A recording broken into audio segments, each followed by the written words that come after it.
3 రకాల ఆశీర్వాదాలు చూపిస్తాను. ఎలా అంటే కొందరు దీవించబడతారు, ఆశ్రయించబడతారు. దానికి చిన్న ఉదాహరణ తొలకరి వాన అంటారు, జల్లు అంటారు. జల్లు, తొలకరి వాన ఇనే ఉంటారు, మీరు చూసుంటారు. ఇప్పుడు ఎవరికి ఇట్లాంటి ఆశీర్వాదాలు అంటే, ఎవరైతే చర్చికి వచ్చి చక్కగా పాల్గొంటారో, దశంభాగం వేస్తారో, కానుకిస్తారో, చక్కగా ప్రతి ఆదివారం వస్తున్నారు, పాస్టర్ గారితో ప్రార్థన చేయించుకుంటున్నారు, అంతవరకు మీకు ఆశీర్వాదాలు తొలకరి వాన, జల్లు. మీరేం మార్చుకోవట్లే. ఇంటికెళ్ళి వాక్యం చదవరు, ఇంటికెళ్ళి ప్రార్థన చేసుకోరు.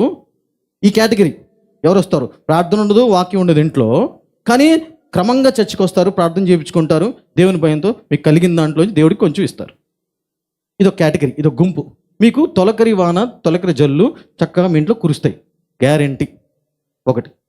నెక్స్ట్ గుంపు ఏంటంటే, వీళ్ళు ఫస్ట్ చేస్తూ సెకండ్ ఏం చేస్తారంటే, మనసుని దేవుని వాక్యం చేత మార్చుకుంటూ ఉంటారు. ఇంటికెళ్ళి విన్న వాక్యాన్ని ఇంటికెళ్ళి ధ్యానం చేస్తూ మార్చుకుంటూ చిన్నగా ప్రేమించడం ఎట్లా, క్షమించడం ఎలా, తగ్గించుకోవడం ఎట్లా, ఒకరికి పెట్టే గుణం, సహాయం చేసే గుణం ఉండాలి. మనలో ఈర్ష్య, ద్వేషము, అసూయ, పగా, ప్రతికారం ఉండకూడదు. ఆ ఉద్దేశంతో స్టెప్ బై స్టెప్ కొంచెం నేర్చుకుంటూ ఉంటారు ఇంటికెళ్ళి. ఒకటో వాళ్ళు చెప్పాను, మార్పే ఉండదు దానిలో. ఈ మంచిగా ఎలాగ ఉంటారు అంతే. మంచి క్రైస్తవులు అంటారు వీళ్ళని. ఎవరిని? మంచి క్రైస్తవులు. ఈ మంచి క్రైస్తవులకి ఏం ఆశీర్వాదం వస్తుంది? జల్లు, తొలకరి వాన ఇవి వస్తాయి. ఈ రెండవది ఫస్ట్ చేస్తూ ఇంటికెళ్ళి స్వయంగా వాళ్ళు దేవుడి మీద ఇష్టం, ప్రేమ పెంచుకుంటూ తన వాక్యంతో తమ కొంచెం మార్చుకుంటూ ఉంటారు. వీళ్ళకి వర్షం పడుతుంది, వర్షపు ఆశీర్వాదం వస్తుంది.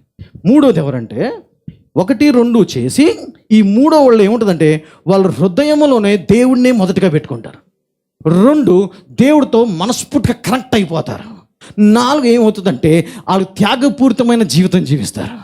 దేవుడి కన్నా మించి దేన్ని పట్టించుకోకుండా వాళ్ళు ఒక త్యాగం చేస్తే, సాక్రిఫైస్ దేర్ లైఫ్. అది పరిచర్య కావచ్చు, ఇంకోటి అవ్వచ్చు, దేని సరే ఒక త్యాగపూరితమైన జీవితము, సాక్రిఫైషియల్ లైఫ్ జీవిస్తారనమాట. వీళ్ళకి తొలకరి వాన కాదు, వర్షం కాదు, కుంభవర్షం ఆశీర్వాదాలు వీళ్ళకి. హల్లెలూయా. ఈ మూడిట్లో దేంట్లో ఉంటావో, పాస్టర్ బలంతో లేదు, దేవుడి బలంతో లేదు, నీ ఇష్టం. ఒక మంచి క్రైస్తవుడిగా ఉంటావా, లేకపోతే రెండోది నీ వాక్యము చేత నీ మనసు దినదినము మార్చుకుంటూ ఉంటావా, లేకపోతే మూడోది హై లెవెల్ ఏంటంటే, సాక్షాత్తు దేవుణ్ణి మొదటగా పెట్టుకుని ఒక త్యాగపూరితంతో ఉంటావా, దేవుడికే కనెక్ట్ అయి ఉంటావా అనేది ఉంటుంది.